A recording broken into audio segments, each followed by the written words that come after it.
it was around that time, very early 2000s, when we're kind of seeing it being put back into the education system.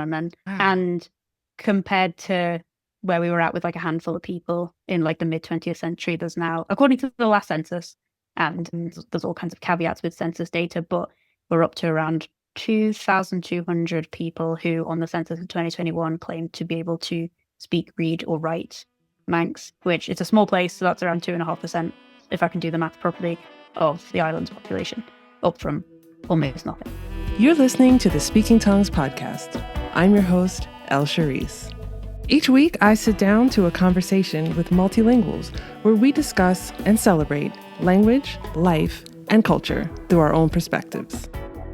Welcome back to another episode of Speaking Tongues. I am your host, El Charisse, and today we're talking about Manx Gaelic with Dr. Erin McNulty, a researcher working on the sociolinguistics of minoritized languages at the University of Glasgow.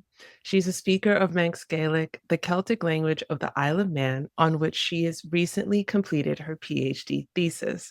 Welcome to the show. Thank you for having me. It's great to be here. I'm so excited to talk to you today and to learn about Manx. I have wanted to talk about Manx for years. So we're finally getting to do it on this show, and could not be a better person to chat with. So I'm really excited. I like to start each episode of the show with the same question, which is, what is your first language and which languages have you learned to speak? Yeah, and I think it's a good question to kind of establish where we're at. Like most speakers of Manx these days, my first language is English, and I've obviously learned to speak, well, that and Manx and French to an advanced level, and then done like a few little bits of other languages like here and there, like Latin, Italian, Japanese and stuff. But I would say English, Manx and French are like my three ones that I can speak to like any degree of fluency, if that's how we want to describe it. Okay. So tell us about your relationship with Manx and the language and the Isle of Man. I wasn't born on the Isle of Man. I moved over there when I was really quite young, like five-ish years old, I think, when my parents moved over there. So I started learning Manx in primary school quite shortly thereafter. And yeah, I just carried on speaking it ever since. In the Isle of Man, you can now learn Manx through education, either like in an immersion setting or in the case that I did it and the way that I did it, through sort of English medium schools. You can learn Manx all the way up until you're like 18. So that's what I did. Just kept on learning it all the way through primary and secondary school. And then went away to university and did degrees in linguistics. And then eventually kind of brought the two interests together to, do social linguistics first of Manx and then broadening to like minoritized languages more generally and what Manx can tell us about how language works in these kind of situations that you cover on your podcast. So yeah, that's where I'm at. So was learning Manx on the Isle of Man, was it compulsory or did you decide to learn it? Did kids decide that they wanted, or parents wanted their children to learn it? At the time when I started learning, it was not compulsory in any way, but it was a sort of opt-in system. So yeah, parents would decide for their children if they wanted them to have Manx lessons. And usually that was instead of having some kind of other lesson on the curriculum. So we were kind of taken out of mainstream lessons, as it were, and put into Manx lessons like a few times a week. Or yeah, I can't remember. It was so long ago. I'm really trying to remember now. But yeah, it definitely was not a compulsory thing at the time. And obviously you have to kind of, at every sort of stage that you move on in education, choose to keep on learning it as a subject. And at least that's what it was like for me when I was going through the education system. I would love to know about the language itself. How do we form sentences? How is it gendered? Are there any features of the language that stand out to you? Are there particular greetings for certain members of the community? And second part of that question, you don't have to answer that now, but how does it connect, or what sets it apart from the other languages in the Celtic language family, like Irish or Scottish, Gaelic, etc.? Yeah, that's a really good question. And getting into the meat of the linguistic side of it, I feel like maybe it might be useful for people who maybe are not so au fait with like how different languages are related to each other in this part of the world, maybe to kind of describe how Manx is related to other languages. Sure. If that helps, and then can talk about the similarities and differences and linguistic features. So for people who are more familiar with maybe bigger minoritized languages in Ireland and Britain, they're often described as Celtic languages, these kind of languages, and the six of them are Irish, Scottish Gaelic, Manx, Welsh, Cornish, and Breton, which are spoken in northwest France. Of those 6 languages, we group them into 2 different subgroups called the Goidelic or Gaelic languages, which is Irish, Scottish Gaelic, and Manx, and then the Brythonic languages, Welsh, Cornish, and Breton. So in relation to Manx specifically, it's helpful to think of Irish and Scottish Gaelic as like Manx's sister languages, and then Welsh, Cornish, and Bretons are like its cousins. So there's, I don't know if that's an analogy you've come across, the whole family tree situation, but that's how it shakes out for the Celtic languages specifically. Okay. I'm writing all of this down while you're talking, by the way. I'm also looking at my notes because I made some to make sure that I'm covering all bases. But yeah, so a lot of the Celtic languages have things in common. All 6 of them will have things in common. Now, my knowledge of Welsh, etc., is a little bit less concrete, so forgive me if anybody is familiar with Welsh who's listening. But as far as I know, all Celtic languages are what's called verb-initial languages, which means the verb goes at the start of the sentence. And the word order that they have is usually verb, subject, and object. So you would say, if you wanted to say, I ate an apple in English, you're obviously saying the subject first, which is I, then the verb, which is ate, and then the object, which is the apple. But if in Manx, you would have to say the equivalent of ate, I, an apple. So you're always putting the verb first. So every sentence, that's how we're starting it, with the verb. In terms of things like gender, yeah, we do have grammatical gender, although there's been a lot of research done on like to what extent grammatical gender still exists in Manx as spoken today. There's some research that's been done that shows that maybe it's like changing a little bit, but traditionally we have masculine and feminine in Manx as well. And we don't have anything tonal or reduplication or anything exciting like that. There are some, I guess, cool features of the Celtic languages we can talk about in a second. But yeah, formality, as far as I know, in sister languages like Scottish Gaelic, there is like a formality feature where you can address somebody as either like with the singular form of you, like in French, and or the plural, which is more formal. But in Manx, that doesn't really exist so productively anymore. I think it was a feature of the language in the past, but like less so now. In my experience, we're all usually quite informal. Maybe that's just that everyone knows everybody. I don't know. In terms of like cool features that Manx has, like a lot of these cool features are actually shared with the other Celtic languages and definitely with Irish and Scottish Gaelic. And one of these, what's called mutation or initial consonant mutation, which I don't know if that's something that you've come across before, if you've spoken to other people who've spoken Celtic languages, but in some contexts, like the first sound of a word can change depending on like different grammatical information that it's trying to express. For example, if you wanted to say the word for cat in Manx is ket, if you wanted to say my cat, you would have to say m het. So we're changing k to h to express the fact that we're like talking about a possessive, that type of thing. It happens in a lot of different contexts. That's just a very simple example. Okay. And then another super cool thing, this is, I'm from a linguist, so that's the caveat that I think it's super cool. And it's also weirdly shared between the Celtic languages and Arabic, as far as I believe. But I feel like it's just a coincidence, but obviously that spawned a lot of crazy theories about how they might be related to each other, which I obviously do not subscribe to. But the feature in question is, you know how if you're speaking French or Spanish or something, you have to change the form of the verb depending on like what person you're talking about. So like, be like je mange, but nous mangeons. If you're talking about a singular or a plural, I versus we.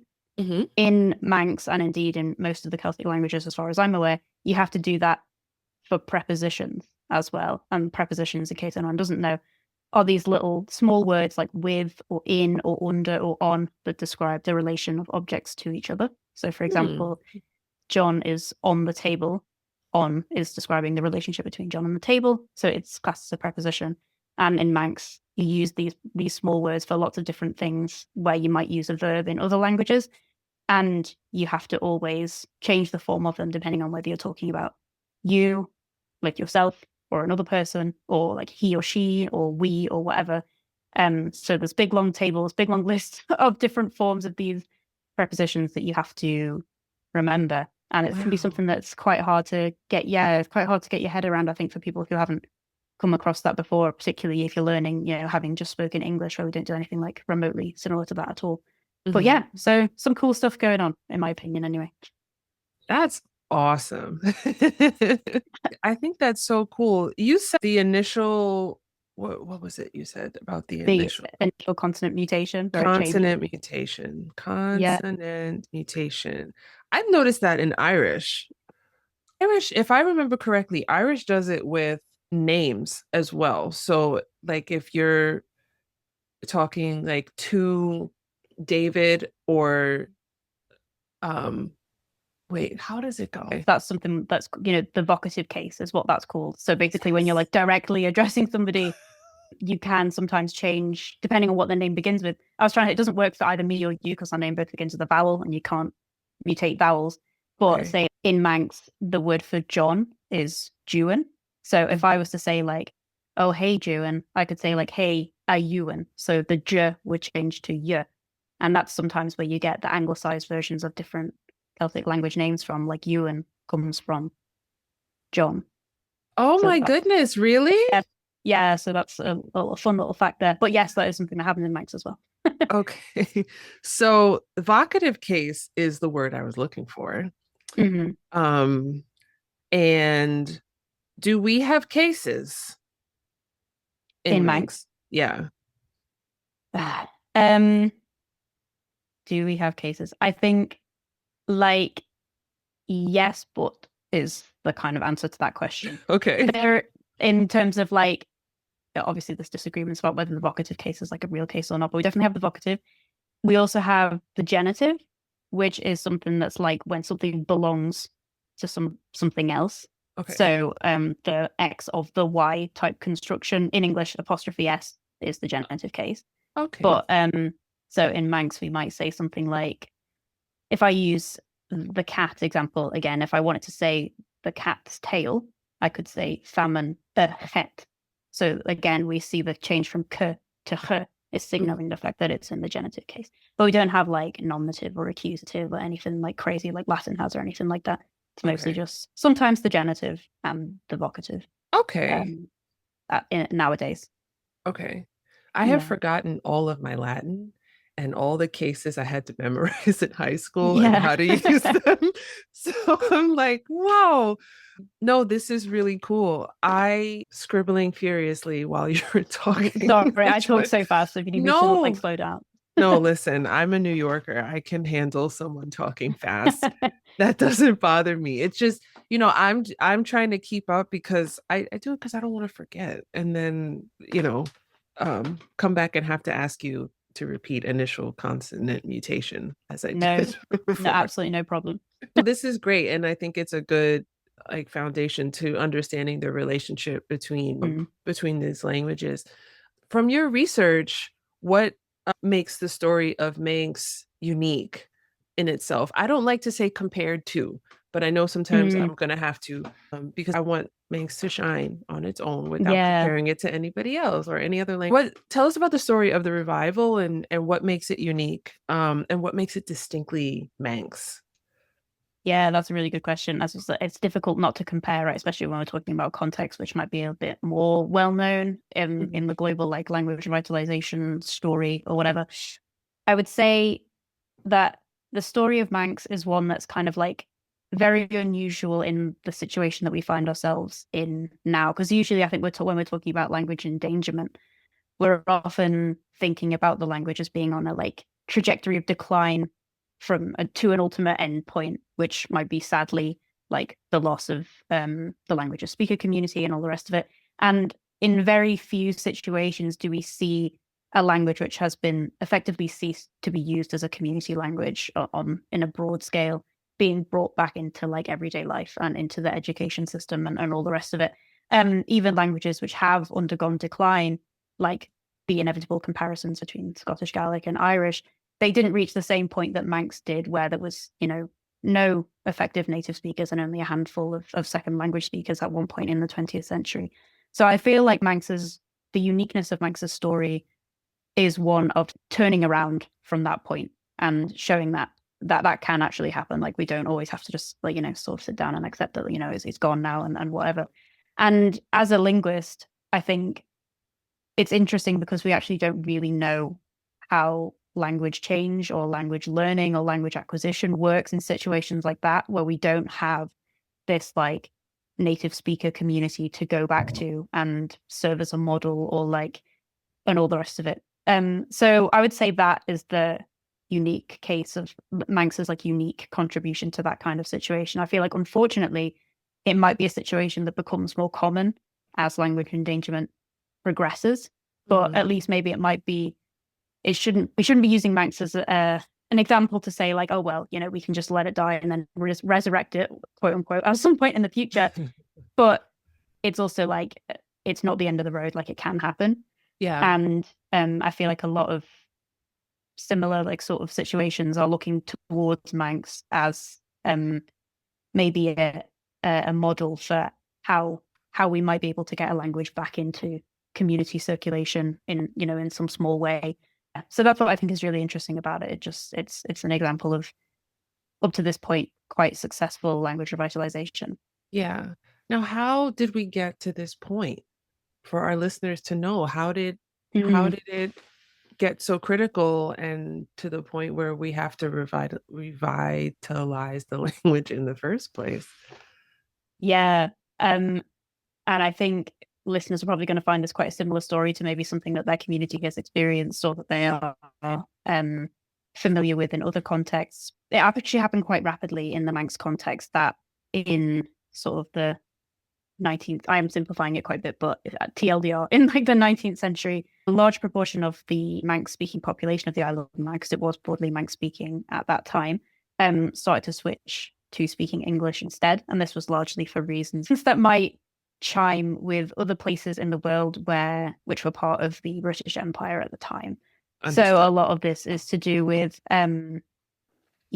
education becoming more mainstream, which is of course through the medium of English, and general cultural anglicization, increased trade with English speaking Britain, which was obviously like right next door, and the island becoming a kind of tourism hotspot for English speaking tourists and all that kind of thing, led to an increase in English speaking in the island. And it kind of, by the time we reached the 20th century, especially the start of the 20th century, we often use like 1911 census statistics, which I don't know off the top of my head right now, but you can see by that point that the amount of people who are willing to claim that they spoke Manx, because that's obviously another question, isn't it? The kind of stigma of everything that would have been prevalent at the time as well, has decreased quite rapidly, to the point where we're seeing very, very few people who are monolingual in Manx, and people who do speak Manx are often bilingual with English by this point. So quite often you see the date 1974 thrown around as Manx's like death date, and not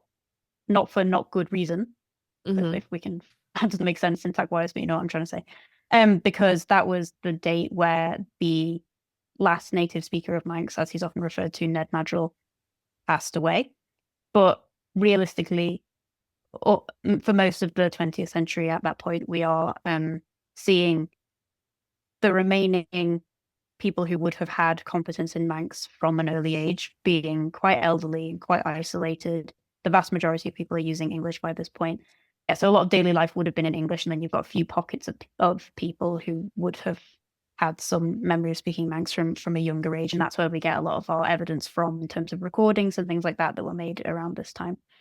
And then from those sort of those group are often referred to as the last native speakers, that handful of people. And from that handful of people, a few enthusiasts started to sort of learn the language in a meaningful way. And then that's where the kind of modern revival jumps from. So there's a lot of sort of activism done in the 70s and 80s to try and put Manx in a more central role within the island. And then really, when we're talking about like sort of the 1990s, early 2000s, where we see it being put back into like the education system and things like that, with, more popular support growing for having Manx in the education system. And then I think it was, I want to say 2001, but I could be wrong, when the Manx immersion school opened. It was around that time, very early 2000s, when we're kind of seeing it being put back into the education system. And then, so the 2000s have really been a time when it sort of like exploded. Wow. And compared to where we were at with like a handful of people in like the mid 20th century, there's now, according to the last census, and there's all kinds of caveats with census data, but we're up to around 2,200 people who, on the census of 2021, claimed to be able to speak, read, or write Manx, which it's a small place, so that's around 2.5%, if I can do the math properly, of the island's population, up from almost nothing. Yeah, So, that's yeah, so terrific. that's where we're at. That's terrific. And I caught something you said, talking about people who they were getting elderly and they had competency in Manx. Yeah. So I'm taking that to mean that they either were not speaking it like from birth, or they maybe had the ability to speak but not read, or write without speak, or something like that. Can you explain like how that looked? Yeah, that's a really good question. I think competence is a very linguistic-y way to describe it as well. But I think it would have been different for every person. But broadly, from what I understand, that would have meant that in the vast majority of their life, these people were using English. So Manx would have been something that they would have learned, as a spoken language, primarily from when they were very young. But then it's likely that they would have undergone a process called language attrition, first language attrition, which basically means that the knowledge that you have from your first language, you kind of forget it a little bit because you're using your second language, in this case English, in the majority of contexts. So the recordings that do exist of them, they are speaking Manx in the recording and all that, but that's not something that they would have been doing in their everyday life. They were brought together in order to make those recordings to speak Manx. If that, so it wouldn't pass muster for ethnographic research today or something like that. But it was specifically to get people together to speak Manx who knew it from their childhood. So that's kind of what I meant by that. Okay. Yeah. How do we know? I'm trying to figure out how to ask this, but maybe it'll make sense. Just let me trust my brain. How do we know? So you mentioned Ned, and he was the last speaker. 1974 he passed away. And he spoke as a child. He was elderly when he passed, right? Yeah. Like he was in his 90s. Yeah. I don't know exactly, but yeah, quite old. Yeah. Okay. So we're talking about 70 something years plus of losing the language. But how do we know, even from recording him, from recording other people who were around his age, how do we know things about the way it was spoken, or maybe even the way that the language evolved over time, even with the decline of speakers? Like, do we know about the way that maybe even accents, maybe being from the north or from the south or from the coast versus inland, and the way that it was spoken? Like, how do we know that? Because we don't have the recordings and we only have a handful of people who were recorded. So is that information that we can glean or that we can understand through what's been left via recording? That's a really very good question. And I think the unfortunate answer to a lot of it is that a lot of it has been lost. A lot of what is known about what Manx would have been spoken like, or is still being rediscovered potentially. But some of it, there would have been, without a doubt, much more dialectal variation in Manx when it was spoken as, a community language than there is now, for example. But we don't only have the recordings. It is important to say that we have quite a lot of writing in Manx as well. Which is a really important source that's used for looking at what the grammar was like over time, and how it's changed over time and things like that. So we have that as a source, but we can also do things like linguistic reconstruction, which is something that you might have come across, where you can look at the modern form of the language and kind of linguistically go back in time to estimate with varying degrees of surety what linguistic changes are likely to have taken place between the points that we have evidence for, which is hundreds of years ago and now. And you can also do that kind of linguistic, I don't want to say guesswork, but educated guesses maybe, by comparing it with closely related languages, like various dialects of Irish and various dialects of Scottish Gaelic that would have been more closely related to Manx as well. So it isn't just the recordings that we have evidence of. in terms of if we're looking at the historical language. So we do have quite a few, some different sources, quite a few maybe as I think we have more than people think. Maybe I'll leave it at that. Okay. But yeah, but it's like work that's still being done, and work like things are still being discovered about how the language would have been spoken, at various points in history. I see. What kind of writings do we have to use? Is it like fiction? Is it newspapers or folk tales or anything like that that we're using to look back at the language from centuries ago? Yeah, really good question. And I think it depends on what period you're talking about. If we're talking about like sort of the older stuff, like, classical era stuff, which is maybe like 17, early 1800s, that's like religious texts. We've got like a translation of the Bible. We've got like sermons and things like that that would have been written in Manx and things like that. Some translations of other texts that we've got as well. So we can look at how it was translated into Manx and, compare that with, that's quite good linguistic data in and of itself, comparing it with the original and that kind of thing. We've also got, some folk tales, although less written down in Manx than you might think, because obviously a lot of it was orally told and things like that. But yeah, some folk tales. We do have some newspaper articles and things like that, so especially from like the 1800s, magazines and things like that. But yeah, so a variety of stuff depending on what period in history you're looking at. But I should make a plug here actually. All of this stuff is currently being digitized by a massive project called the Manx Corpus Project, where if you're interested in reading old Manx texts, they're all now available in a searchable digital corpus online. So you can go and have a look at them if you would like to. That's useful as a resource for translation if you are interested in looking at the way Manx would have been spoken in the past, or, doing your own archival research and all that kind of thing. They're actually really useful. So we can access this information now more broadly than we would have been able to in the past. Yeah. I always forget about the Bible. And like, you're not the only one. Like, it's like, it's so obvious. Religious text would probably be almost definitely be the first thing that would be translated into most languages, right? Because it's universal for a lot of people. It's universal. Yeah. Yeah, I think they were very big on it back in the day. So yeah. Okay, so we're looking at the last 50 years, roughly. And I need to do this just to make my frame of reference smaller. 50 years. And there are a lot of new things that have entered our society in the last 50 years. There are.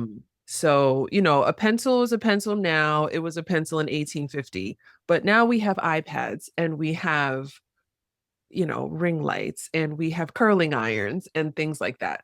So how have you noticed that newer products and items and technologies and words for these things and our relationship to these things, how do those come into Manx? Yeah, it was a really interesting question. It was actually something that was like a big focus of my research, which is like different responses and attitudes that people have towards language change, because essentially that's what you're talking about in Manx as it's spoken today, and that's really like my area of speciality. So in my research, my PhD research, I found that there was kind of a few schools of thought, as it were, about how to deal with that kind of thing in Manx. Sometimes people do just use the English term, and especially often when you're in like spontaneous conversation, it's easier to just say like, oh, I was using my iPad and use the word iPad in English or whatever. iPad maybe is a bad example because it's a brand name, but like, something like a curling iron or something. Even at a computer or a laptop or something like that. Yeah. So I think more basic terms like computer, we do have quite established terms, but even so, like sometimes they'll use the English term, and especially if it's in conversation, often that's what happens. But if we were to try and coin Manx terms, which has been done for quite a few like sort of new technology type of words, there's some discussion around where we should source these words from. Sometimes people like to borrow them from closely related languages like Irish or Scottish Gaelic, because obviously they might have come up with a word already which is sort of similar, and you can kind of just like Manxify it. and then use that. So that has been done in the past. But yeah, there are various different schools of thought about what the best thing to do is with regards to that. Sometimes you can look back at the older forms of the language and you borrow a word with like a newer sense or something like that. But yeah, these are the kind of issues which are kind of still being figured out, I think, Okay. as Manx is being spoken by more and more people. We're getting more and more different opinions about what to do in these situations. So yeah, a lot of the words that I would have learned at school, again, we're talking like 20, 25 years ago, might be different to the kind of words that are being used now. Because we're kind of at this point where we are at this crossroads about deciding what we do about this, because we don't have a standard form of Manx. We haven't like got to that yet, if ever, because obviously it's not a necessity to have a standardized form of language. Yeah, so it was an interesting sort of point of debate that my PhD picked up on about this kind of form versus function in language, and words are often quite an obvious like outlet for those kinds of opinions. I'm always curious about that because I know that some languages, from what I've seen as a non-linguist, there's like a council of people who Mm. get to vote and weigh in and debate these, new terms that are coming into the language. And sometimes I've seen it's just a matter of, uh, they're following what people are already doing, and they figure, Mm-hmm. well, there's no reason to change it because people already refer to it as this. And then, others where it's more strict and people are like, no, now you have to use the term that we all decided on. So I was really just curious to know.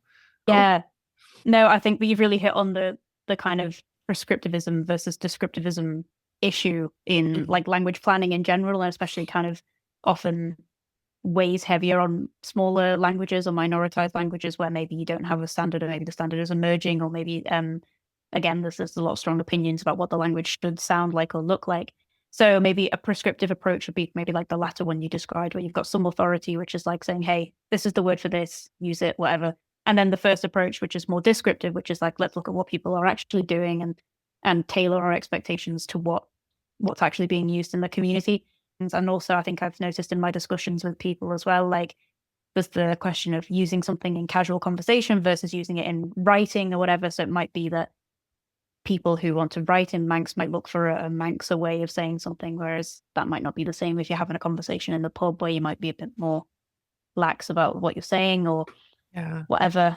In my experience from doing research, yeah, there's a lot of different ways that people can try and manage it, and varying degrees of success, I think, in Yeah. different language communities that I've learned about.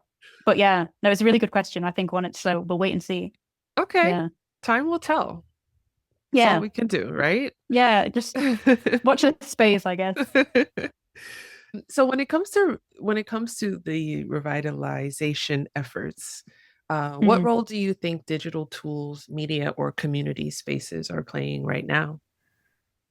Yeah, I think that's a good question. And I guess one example of a kind of digital tool that has been useful for Manx is the corpus that I talked about, which is sort of giving people greater access to this like material that they wouldn't have had access to otherwise, in terms of the historical varieties of the language, where people can kind of do with that whatever they want. If they want to read it, if they want to engage with it, now they kind of have a choice to, rather than physically going over to the library and poring over some manuscript or something. Mm, This is a much more accessible way to do it. I mhm. think when I was doing my fieldwork as well, a lot of it was like ethnographic fieldwork, which is like sort of an anthropological way of doing linguistic fieldwork, where you go into spaces where people are using their language and just kind of like creepily watch them and make pictures about what they're doing. Um, so a lot of it was obviously like engaging with Manx in community spaces like cafes, like museums, like festivals and stuff, all the rest of it. And yeah, spaces like that are actually really key in bringing Manx back into the community. And if you look, somebody made this really interesting map of like mapping the census data of where people speak Manx in the Isle of Man onto like different areas of the island. And you can really Oh, see quite clearly that like the higher percentage of people who claim that they speak it is centered around these key community spaces like the immersion school, like a particular cafe where lots of people use Manx, like a high school in which the one that I went to where Manx is quite strong in the curriculum and stuff like that. So I think it is something that's really like building these key language hubs. Like it's kind of like a wave effect that like spreads. Yeah. outward from them, I think. Also, when I was doing my fieldwork, it was during COVID times. Okay. So naturally, it had to be a bit more digital than it maybe would be if I was doing it like now, for example. But I've Mhm. also noticed that there's just a lot of people using Manx online in various ways. There's like Nice. social media and all the rest of it. Mhm. Um, and I was in this group chat for a while of people who were learning Manx, and they just fully just group chatting all the time in Manx. Maybe not the kind of people that you might expect to be doing it. So I think there's just a lot of ways where like people are engaging with the language that's kind of going under the radar because they have this like these private communication channels and things like that. So I think the idea of digital spaces as an emerging place where people are using the language is really interesting. Not just for Manx, Yeah. but for like minoritized languages in general, which yeah, might be something interesting to look at in the future. Yeah, I think so. And I think there's digital spaces and then there's like social digital spaces. So, Hmm. the difference between like an online art gallery or Mm, something like that versus a WhatsApp group or a Reddit thread or something like that. I think when I think of online digital and like texting or WhatsApp groups or things like that, I always think of like teenagers. And yeah. that's because I'm old. I think about teenagers, right? But I just wonder the way that teens and young people speak to one another is such a driver of a language and Mm, a certain type of language or way of utilizing something versus, like I said, an online art gallery or mm. something else of that nature that maybe there's a little bit of formality behind. But do you see any type of that in those kind of different online spaces in that way, or does it not matter at all? Yeah, that's a really good question. This is maybe a millennial perspective, but um, a lot of the digital spaces that I was like looking in when I was doing my PhD were actually um sort of I don't want to say older people, but people older than me anyway. So there's definitely like a kind of big uptake among that group of people. The issue of younger people, I think, is like obviously people of my generation who still speak Manx will often speak to each other in Manx and online and whatever. So that's become the default of how we communicate. But I think, and not to be a downer in any way, one of the key problems that not just Manx, but a lot of maybe languages in similar positions to Manx are facing is the kind of like massive social pressure that teenagers face to like conform in a way. And I think a lot of that is pressure to communicate in English or in the majority language or I whatever. see. Okay. And I also think that there's kind of an opportunity to maybe capture people who have learned Manx up to, 16, 18, whatever, whenever they've ended their education and maybe do not have an outlet in which to use the language every day like they would have been in school Right. and maybe like create an alternative space for them to use that language. And I think that's a key challenge that we're facing now, as people go away to university. And because, we can't go to university on the Isle of Man. So if you do want to go away to university, you have to go somewhere else, usually somewhere that speaks English, right? Um, so I think digital spaces have like a real potential for like creating that kind of space where people of that age group can continue to use the language. But yeah, again, I think it's a time will tell Yeah. situation. Yeah. Yeah. And I think as more generations are coming, like the next Mm, generation of teenagers and the next after them, we'll see more, yeah. differences and evolution. Yeah. Um, Yeah. Well, we'll see. has anything that you've come across, I guess, in how we're using Manx online or anything along your research, did anything surprise you? Did you encounter anything that you didn't expect to encounter, or maybe something that was the opposite of what you were expecting? A lot of the research that I looked at was different different ways that people have about thinking about what Manx should be, different beliefs and thoughts and feelings and opinions that they have, and how this ties on to the actual form of language that they're using and trying to like use one to explain the other. And I think some of the ways of thinking about language that I encountered in the Manx community actually like some of them have their parallels in lots of other minoritized languages. You see lots of themes arising about thinking about ways of correctly using the language, quote unquote, and those kind of opinions and that. But then a lot of the opinions seem to contradict narratives that you might see in research on other minoritized languages. And one of those was the kind of opinions about language change, because I encountered quite a few people who were sort of very neutral about the idea of Manx changing. It's just kind of like it is what it is kind of attitude, in contrast to opinions which might be slightly more negative about that, or more resistant to it potentially. And that in the literature is very unusual. Like it's like very usually it's the resistance to change is the default like way of thinking, as it were. Not just in minoritized languages either. You think about the debates that you might have heard about, like the, you know, Gen Z are ruining English or whatever. Like that's like a very common way of thinking, right? But I didn't necessarily see that as the default way of thinking in the Manx context at all, which was something that was really interesting. And yeah, I think I was also, even as a Manx speaker myself, when I went into the field, I tried to look at it as though I was just a researcher and not bringing your own biases and whatever, to the extent where that's possible. Obviously, like we can't always avoid bringing our own points of view into things and like, you know, our own experiences to the table or whatever. But like just the amount and different ways that were kind of flying under the radar, like I mentioned a second ago, of people engaging with Manx in just like everyday small ways, like having a group chat, you know, like meeting up for coffee every Wednesday, like was really like heartwarming to see.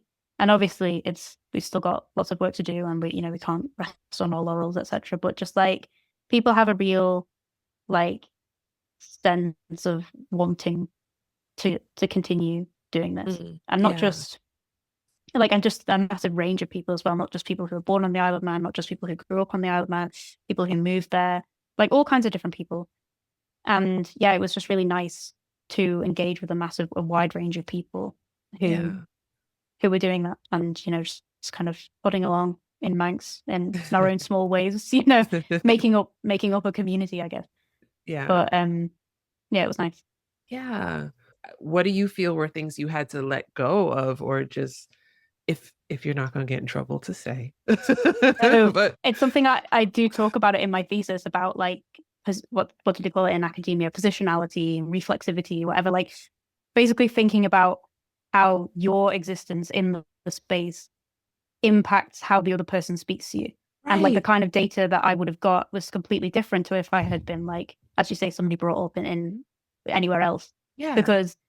And it was weird. Like, it felt really weird because I felt like I was having to ask questions of people that they knew that I knew the answer to.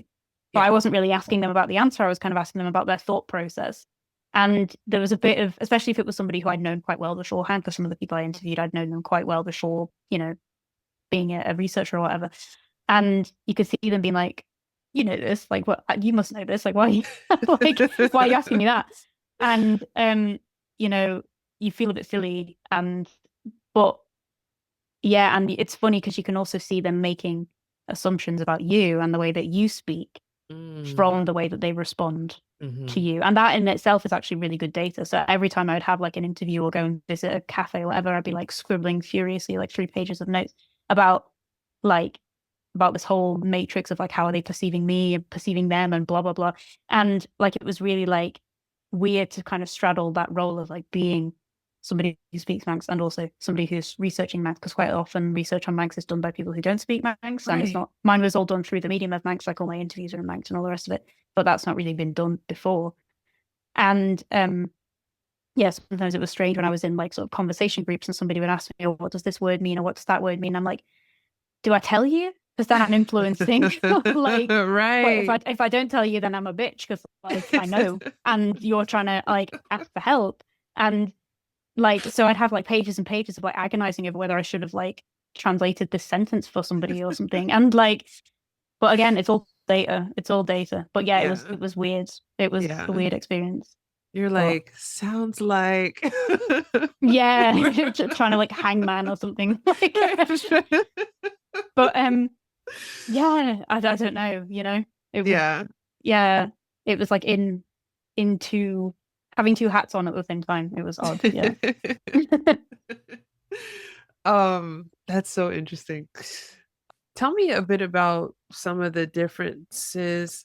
Maybe you touched on this already, but some of the differences between the speakers and the researchers, and what are some of the gaps and challenges in that space, and what do you think would be a better bridge between the two?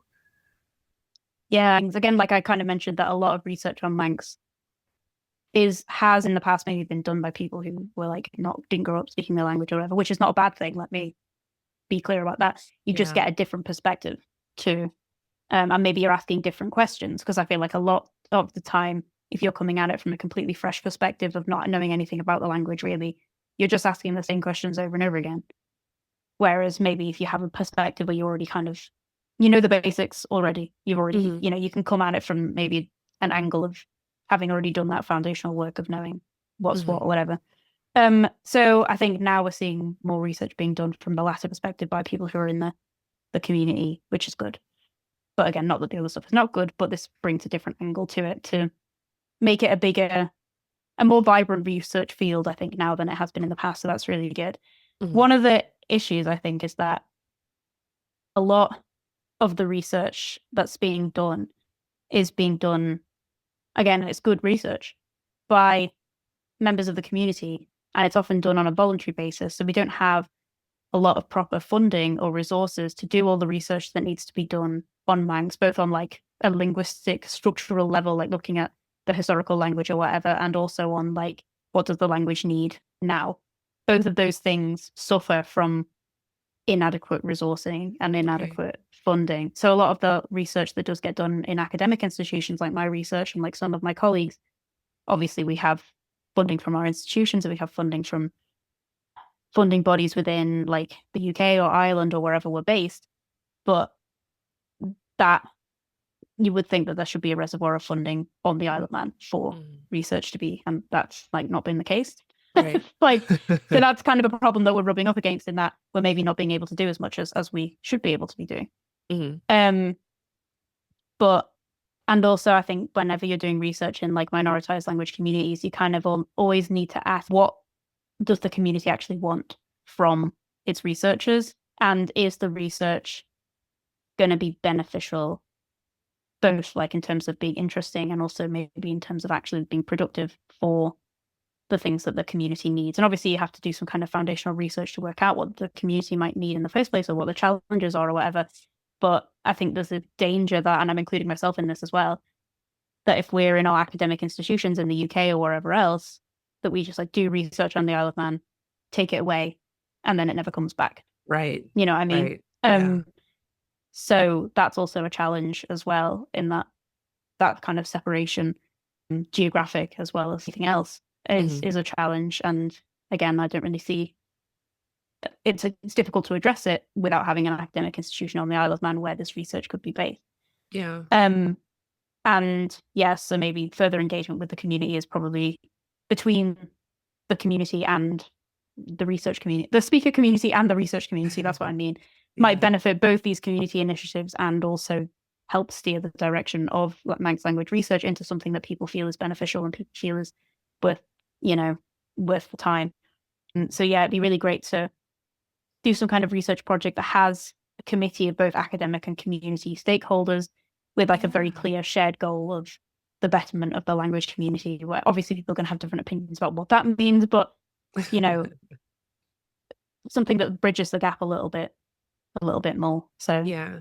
Yeah. And yeah. that's I'm glad you pointed that out. Like, um, researchers may come, do their research and leave, and then Mm, what, you know? And yeah, I can exactly. imagine, I don't want to project, but I could imagine that might, or does it? Does that make them kind of feel like they're being used in a way? Or does it make them feel like I don't want to say distrustful, but like, how does that make them feel about the people, especially when they're not Manx themselves, coming and doing research and utilizing what's there and then leaving, and it doesn't have any direct benefit on their community? Like, is there any kind of resentment that resides? Mm, I think I can't. I think it's a very good question, and I don't know if I can necessarily answer it on Okay. behalf of every single Manx Of person. course, of But course. I think the danger is obviously we're talking about even though the community is growing and has grown, still quite a small community of people who could serve as the pool for like research on Manx. Do you know what I mean? So if we're asking people to do things like questionnaires or surveys or being recorded for interviews, like odds are you're going to be asking the same few people. And this is especially when we're talking about adults as well, because obviously doing research with children is a whole another thing. And I personally haven't done that because, you know, it requires a lot of thinking and a lot of careful research design. And not that working with adults doesn't, but you know what I mean? Mm-hmm. So we are really thinking about potentially the same smallish group of people very kindly giving up their time to be a part of research projects repeatedly. And I think there is this phrase research fatigue that a community can experience where they are just, as you say, constantly being the topic of research. And it's a good thing that more research is being done on Manx, but again, it has to be done in a way both that the community feels that it is beneficial and also in a way that tries to avoid as much as possible fatiguing the research community and, you know, not adequately taking into account that this is actually people's time and energy that they're spending helping you out with your research project and that kind of thing. So it's something that I was quite conscious of, and I'm still quite conscious of, because any outputs of the PhD research, I would like them to be in some way beneficial, although, you know, sometimes when you're doing theoretical linguistic theory, whatever, that's like kind of abstract in a way, but I think it's something to bear in mind. Not to say don't come and do research on Manx, obviously, I'm not saying that at all, but like, you know, mindfully, potentially. Mindfulness. Yeah, that's really important. I feel so protective of Manx people right now. I'm like, you people, you like, not you, but I'm like, I want everyone to make sure they're respecting them because they're working so hard. I think it is something in minoritized languages that we do have to be really, really aware of, especially those with small communities of speakers. Like anytime you ask somebody, we already do, like in minoritized language communities, so much work is already done on a voluntary basis anyway. So anytime you ask somebody to take part in your research, you're like asking them for their free time and being aware that because they're so passionate about the language that they might say yes and have this expectation that this is going to be something that's really important or helpful or whatever. So like, I think, and obviously there's that kind of power dynamic that comes with being a researcher, even if you're a member of that community anyway, there's just lots of things to think about. And so you're not taking advantage of people. I love that you're so conscious about that. And I love that you're so conscious about, no, seriously, because it's easy for a lot of people not to even think about that. I find myself thinking about so many ways, like, oh, I never even considered that, like little things, but they mean so much. So I want to say thank you for your mindfulness and your carefulness and thoughtfulness with all your work that you've done, because I'm sure it means so much to the community that you've worked with to research. So I'll try my best, but that's all you can do. When we're going around the Isle of Man, are we seeing signs in Manx? Yeah, there's quite a lot. It depends on where you are. Okay. But a lot of the places will have maybe like bilingual signs, and a lot of the government buildings will have signs in English and Manx as well. And some like the village I grew up in even has like a sign which is monolingual in Manx as a welcome sign. It was looking pretty battered last time I went through there, but maybe they've replaced it now. But like, so you can see it like very immediately when you go into the country. But one of the interesting things that the research brought up, because I asked people this question about like, how do you feel about Manx being used on signs and blah, blah, blah. The linguistic landscape, as we refer to it in sociolinguistics. And there was a lot of different opinions about like where it should be used and making sure that it's being used in a way that reflects community usage or like, you know, correctly, or, you know, with like grammar that people would feel happy about and all that kind of thing. And also maybe about questions about whether the kind of written representation of Manx in the landscape is reflective of where people actually use it and how people actually use it. So, for example, you'll see a lot of government buildings in the capital with Manx on them, but that's actually an area where Manx is used less frequently than in other areas, potentially. So there's interesting like thoughts there from the community about what the purpose of having Manx on signs is, and like who is it for? What information does it give about how the language is valued and all the rest of it? So Yeah. really interesting discussions. Yeah. I would think places like bus stops or maybe restaurant menus or Hmm. like the pub names or Yeah. things like that is where maybe we'd be Mm. most likely to see it. But oh, Yeah. Place name signs and things like lots of the roads and stuff and like mountains and that will have Manx names on them. Like, yeah, right. bus stops and stuff quite often do. Sometimes public buildings like fire stations and sometimes things like that Yes. will have Manx on them. Also like welcome to whatever signs will have quite a lot of Manx on them quite a lot. And, Yeah. you know, sometimes it's like touristy things like little mugs you can buy with like Manx on it, whatever. So, yeah, we've all got a few. We've all got a few. But yeah, so like, but yeah, it does, yeah, it varies between where you are and like, again, yeah, just, but yeah, it is obvious when you first come, like that, Yeah. there's something else going on here. Okay. So what are we doing on the Isle of Man? What are we Not a celebrating? lot. No, I mean, no, I don't mean it like, oh, what is there to do? But I'm Yeah, what are we curious. even doing? Like, why are we doing this? Why are you even there? But I mean, what are we celebrating? How are we spending our weekends? What are we doing with our free time? Are we out in nature? Do we have a football team or a rugby team? Like, how do people enjoy themselves? What are some traditions that are celebrated and beloved by community?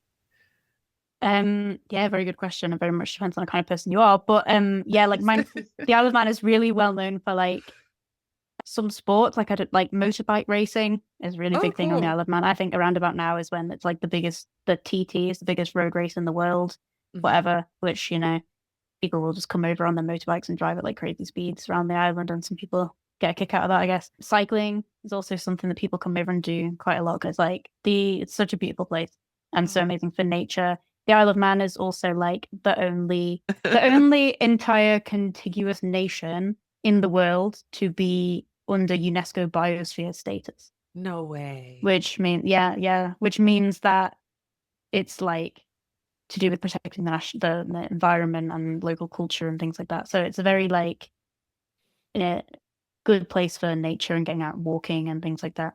Mhm. Um, yeah, there is a football team. I'm not like a big into sport person. I don't know about rugby at all. The actual before football was like a massive thing. The traditional national sport of the Isle of Man was something called camig, which is like shinty or hurley. I think that's what it's called in the Irish context. But it's like kind of Okay. like hockey. You have a stick and you hit a ball around, Huh. but they play a match on Boxing Day or the day after Christmas, Mhm. which we usually go to. It's quite fun, but you know, there's always the risk of getting hit in the face with a Oh really gosh. like fast speeding ball. But yeah, and it's pretty good. Music is also a big thing. Okay. Traditional music, um, that is like kind of becoming a big thing, especially among younger people. There's quite a lot of traditional music bands that are kind of coming up as well. So it's, you know, like your fiddle music and like banjos and guitar and stuff. Right. And maybe also worth mentioning the country's national day, which is the 5th of July, so one day after yours, which is actually the day that celebrates the Isle of Man's Parliament, which is the oldest continuous parliament in the world, which was founded by the Vikings in, I don't know, ages ago. Like I literally can't remember the date, like 979 maybe. Wow. Yeah. So Iceland is technically older, but they stopped doing it for a while and we never stopped doing it. So yeah. Um so that's like a day which is, you know, that everyone gets a day off work and you can kind of celebrate Nice. and do all of that if you want to. But yeah, so that's some of the things I feel that people enjoy doing when the weather's nice. It's always nice to go to the beach, as you can imagine. There's quite a lot of them because it's an island. So What do you think that you or others in the Manx speaking or in the academic community, research community, or most excited about and looking forward to in terms of next steps for the language and how it's being used in everyday life? I think, like, obviously, at the point that we're at with Manx at the moment, we're seeing a growing number of people.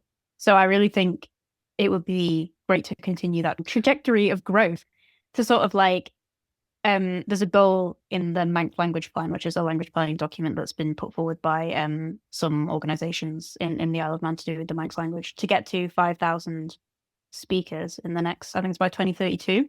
And that would be really great if we could get there. But even if not, it's I think really important to keep the momentum going in, numbers of people learning Manx and using it and all the rest of it.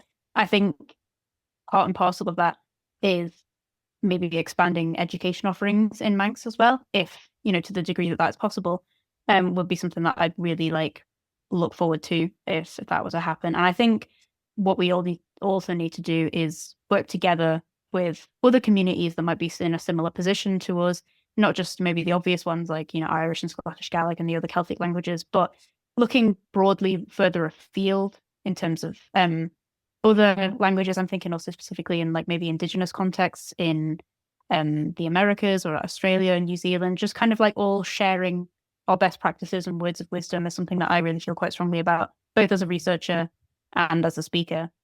But I suppose as a researcher more specifically, I feel like Manx is one of those situations that even though the research on it is increasing at the moment, it's still very much understudied. And even just the kind of scratching of the surface research that's stuff that I've been able to do has a lot to say about how we understand basic things about how language works, like how language is learned, how language varies, what language is, what a speaker is, what the connection is between how we think about language and how we use language and stuff like that. Because a lot of the sociolinguistic theory that we have is built on big languages like English or French or German or Spanish or whatever. And it actually is not sufficient. It doesn't work for languages that are maybe in less documented situations, if that makes sense, because obviously a lot of it is done on big national languages in a very Eurocentric kind of fashion. So maybe something like Manx has something to offer in terms of look at this different situation in which a language can find itself and is increasingly finding itself. So how do we account for that in this theory? Yeah, because it is, as I mentioned at the top of the episode, it is a really unusual situation that might actually be becoming more common as language revitalization progresses in communities around the world. I think that's something important to understand about revitalization as well, is, that maybe the Manx situation can add to the discussions about what the goals of revitalization is. People have lots of different opinions about what revitalization should be, or what the end goal should be, or how do we get there and all the rest of it, which ultimately depends on the needs of the language and its community, and can only really be decided on by discussing it and having these kind of conversations and all the rest of it about how we evaluate success, how we deal with disagreement, what kind of expertise or roles or things do we need, what do we need from researchers, what do we need from teachers, what do we need from all this, that and the other. And obviously our work is never done, but at the same time, maybe that's something that Manx can add to the table. But thank you for pointing out that the needs are always evolving, and that's important, because I was going to ask you, what are the needs of the community? What does the community need? And you can answer that today, and in 6 months it could be different. In a year from now, it could be different. I'm looking forward to seeing how things evolve and how things will change, and how the community will grow from research and from people who are so proud of their language and so proud of their culture, and doing the work to share that and to, allow it to grow and thrive. It's so beautiful from the outside looking inside. Thank you. I think thank you for saying that. Yeah, it is. It's so beautiful to see. And, everyone around the world is so proud of their heritage and their culture and their home. And I share that with everyone. I want people to feel pride in these things. And I love watching people be proud of what's theirs. So it's cool. Well, thank you for your work in letting people showcase that as well, because it's not all the time that we get to talk about maybe the more interesting or challenging aspects of being part of language revitalization as well. Sometimes the analysis is quite surface level, and it's nice to be able to dive into here's what's actually difficult, here's what we need to do better, but here's the good things and the things that we need to celebrate at the same time. Well, thank you. Thanks for being here. Thanks for your time. Thanks for your research. Thanks for the laughs. Thanks for everything. No, thank you too. It's been really, really nice conversation. You've given us a few resources throughout the episode, but I would love for anyone who's listening and curious about Manx or endangered languages more broadly, please, if you could share some resources and some things that listeners may want to connect with in order to learn more. I think a good place to start if you're interested in learning Manx or learning about Manx is a website called learnmanx.com. Super easy to remember, which is a really good starting point with tons of resources. Again, there's the Manx Corpus Project, which I will put a link for if you're interested in looking at the historical writings in Manx. I can also put a link to my LinkedIn profile, which, you know, if I'm not wandering around in the woods, I'm on LinkedIn. And yeah, and maybe, yeah, if people want to send me hate mail, you can do it on that. We don't encourage that. No, of course not. Be worrying if you did. No, never. I would love to add those into the show notes for this episode so that people who are listening will be able to click and start their Manx language journey or connect with the Manx speaking community, Manx Gaelic speaking community right away. Yeah, it would be great. Lovely to have you. Amazing. Well, this has been so much fun. I have a million more questions. And I will spare them for the next time because you have to come back so we can talk Yeah, more. part 2. Part 2 about this. No, I've had so much fun learning from you and learning about the language, learning about your research, the community. And I just wanted to thank you again for being here. I like to end each episode with the same question with every guest, just to have a little bit of fun and a chance to practice. Which, do you have any jokes, popular sayings, tongue twisters, cool slang words, idioms, words of wisdom, or words of advice in Manx Gaelic to share and to teach us? Yeah, I mean, words of wisdom, I'm not sure if you're going to find many from me, but I would say if you're looking for a Manx phrase to say that is like emblematic in my experience of the vibe of the Isle of Man, and also kind of its like unofficial slogan, Share the Leeward is probably the best one, and that means time enough. So it basically means like don't be hasty, don't need to rush to do everything. Everything like will occur in its own time, which is very nice whenever I go and visit because you feel that sort of like sense of false urgency, just kind of like, you know, actually like it low-key doesn't, you know, low-key doesn't matter if I get this piece of work done right now or I can do it later or whatever. Would love to learn how to say that. So I got my pencil here. Okay. And if you could give it to me syllable by syllable, and then we'll put it together and I'll repeat after you Mm-hmm. to say my first Manx phrase ever. I'm saying. Okay. So the first word is tre, which means times. That's TRAA. So tre. Mm-hmm. Mm-hmm. And then a space. The middle word is DY. Duh. Yeah. And then the last word is your, which means which is spelled LIOOAR.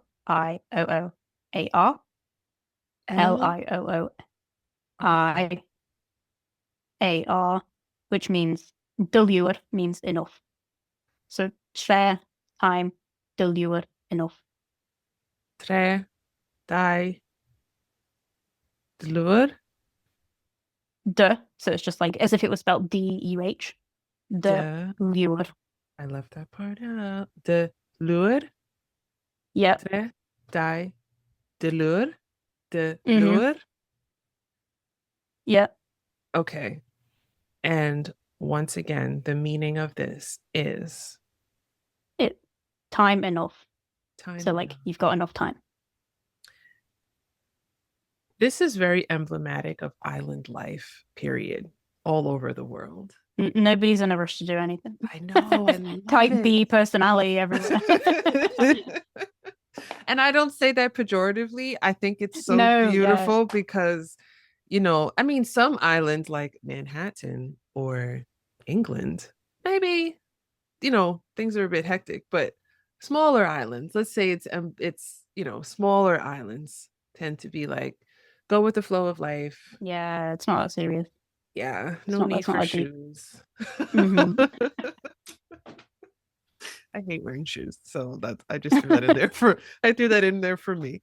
But thank you for teaching that, and I hope that our listeners were practicing along and got to practice a bit of Manx as well.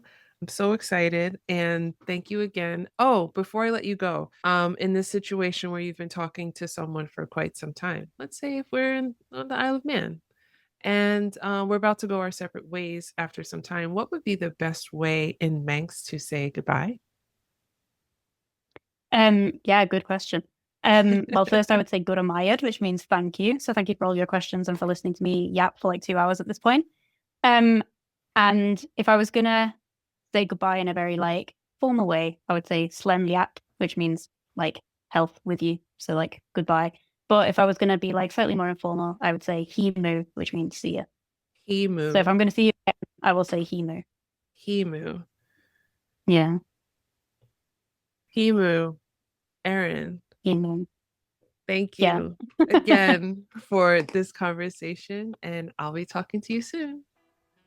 Thank you. Yeah. Bye bye.